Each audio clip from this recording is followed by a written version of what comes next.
Mes chers frères et sœurs, paix et bien dans le nom de notre Seigneur Jésus-Christ. Une seule chose je nous propose aujourd'hui pour notre méditation. Pour devenir saint ou sainte, ce n'est pas compliqué. Dans la première lecture extraite de l'Apocalypse, Saint Jean nous dit qu'il a entendu le nombre de ceux qui étaient marqués du sceau. Ils étaient 144 000 de toutes les tribus d'Israël. Ce chiffre aujourd'hui prête à confusion, notamment avec la montée des églises des réveils qui font des interprétations erronées de la Bible, avec elles les témoins de Jéhovah. Pour ceux des églises des réveils, le chiffre 144 000 correspond au nombre de personnes qui régneront avec le Christ dans le ciel et passeront l'éternité avec lui.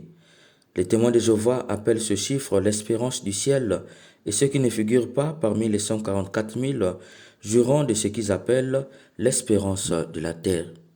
C'est une interprétation erronée et dangereuse qui établit clairement un système de caste avec une classe dirigeante de 144 000 personnes qui jouissent de l'espérance du ciel et qui domineraient sur les autres 144 000 personnes qui jouissent de l'espérance de la terre. Or, l'espérance nous fait posséder dans le présent ce que nous posséderons dans le futur, d'où, devant Dieu, nous n'aurons plus besoin d'espérer, ni même de croire, puisque nous le verrons face à face. En plus de cela, Saint Jean ne fixe aucune limite à leur nombre, puisqu'il faut distinguer la Jérusalem terrestre à la Jérusalem céleste. Saint Jean lui-même nous dira au chapitre 21, le verset 3, « Nous recevons l'héritage qui nous est promis en Jésus-Christ, scellé par l'Esprit Saint. Il sera notre Dieu et nous serons son peuple. » Pour comprendre le sens de 144 000, il faut partir de chaque tribu d'Israël. Il y en avait 12. Saint Jean fait une subdivision, 12 000 par chaque tribu d'Israël, ce qui donne bien 144 000. Le chiffre 12 représente la totalité symbolique antique. Les 12 tribus d'Israël représentent la totalité du peuple d'Israël.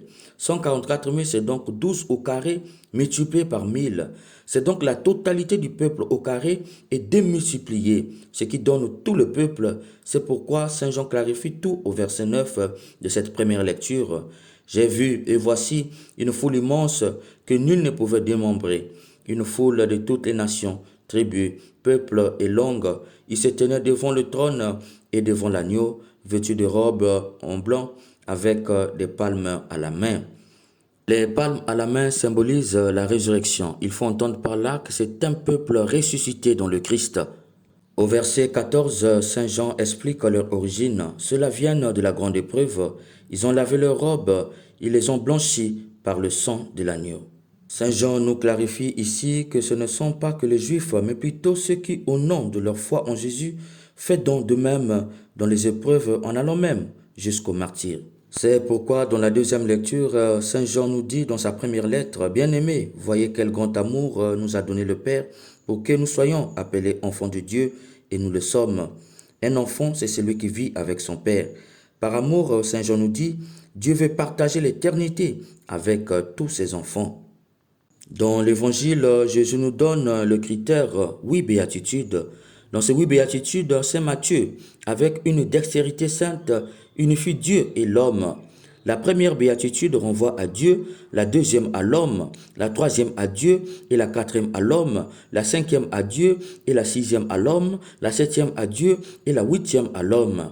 Ainsi donc, nous avons 4 béatitudes pour Dieu et 4 pour l'homme. Les 4 béatitudes pour Dieu déterminent notre relation avec Dieu et les 4 pour l'homme déterminent notre relation avec l'homme. On peut donc le résumer en 2 béatitudes. Heureux ceux qui aiment Dieu, heureux ceux qui aiment l'homme.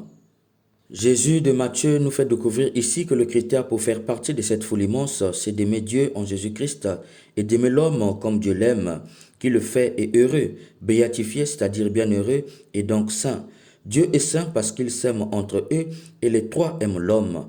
L'homme est saint que lorsqu'il s'aime entre eux les hommes et aime Dieu.